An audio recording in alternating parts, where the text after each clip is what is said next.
Hello my lovely viewer, I am back once again with an episode 3 of American superhero television series based on the Marvel Comics, titled Moon Knight. Watch the full video to find out the interesting part and please take care.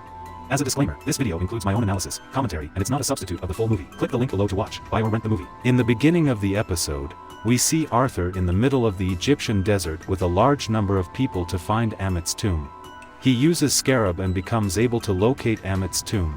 Meanwhile, Steve is running on the roof of the building to find out the information about the location of the tomb. But before he reaches there, the thugs have already killed the person who was going to give Steve information about the location of the tomb. He fights with the thugs. We know from the beginning that Steve is calm and not bold enough to fight, but we see him fighting here. In the previous episode, Mark has taken his body. Though the body is of Steve, Mark is fighting there. While fighting, Steve sees his reflection in a knife, and again blackout. He then wakes up inside the taxi but suddenly notices the same thugs there. He gets out of the taxi and chases them. He inquires about Arthur's location but in the meantime sees Steve's reflection. This means Mark has not left Steve's body. He again blacks out and finds himself and two thugs in some junkyard and kills one of the thugs. Mark believes this is what Steve doing, but Steve denies the accusation and begs him to pay attention and see the reality. If both didn't do it, then who killed the thugs? Well, it was Khonshu, who uses his magic to induce an eclipse for getting attraction from the gods.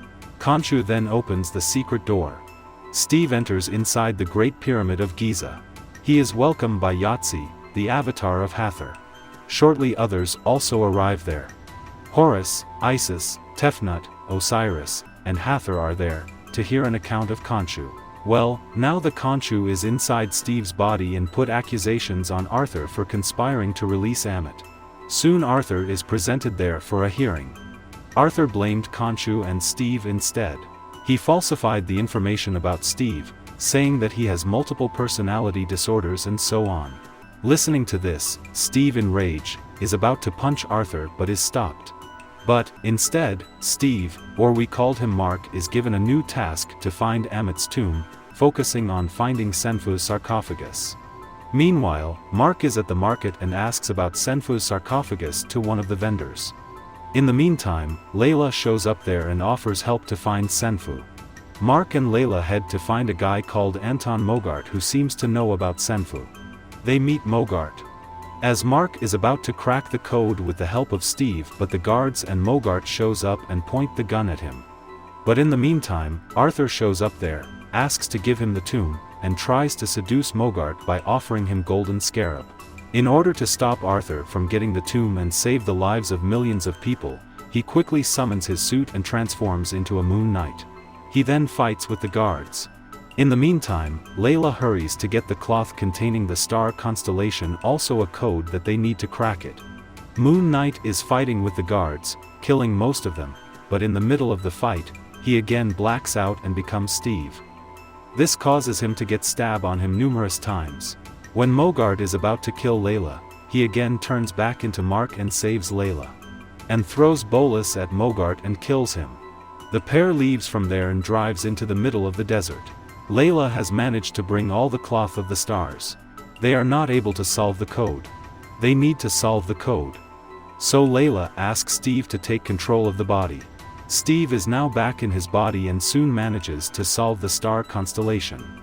As the Senfu has marked the tomb like 2000 years ago, and stars drifts over time, they need to find exactly what the sky looked like on that day to find the tomb. Khonshu promises to help him to bring the same night, but it would cost Khonshu a price. Mark takes over the body and transforms into a Moon Knight. Both start to use their powers. The stars are changing fast, but they are still not able to reach that particular night. In the meantime, gods are also taking action against the Khonshu for his action and making him powerless and makes him disappear from there. Layla is finally becoming able to track the location, and it is 29 degrees north and 25 degrees east. Mark passes out in the middle of the desert. In the end, we see Arthur at the pyramid. Gods confirm Khonshu's imprisonment by showing the stranded Khonshu to Arthur. The episode ends here. Until then, subscribe to watch more videos like this, turn on notifications, and leave a like and comment to support the channel. Thank you for watching, and I will see you soon.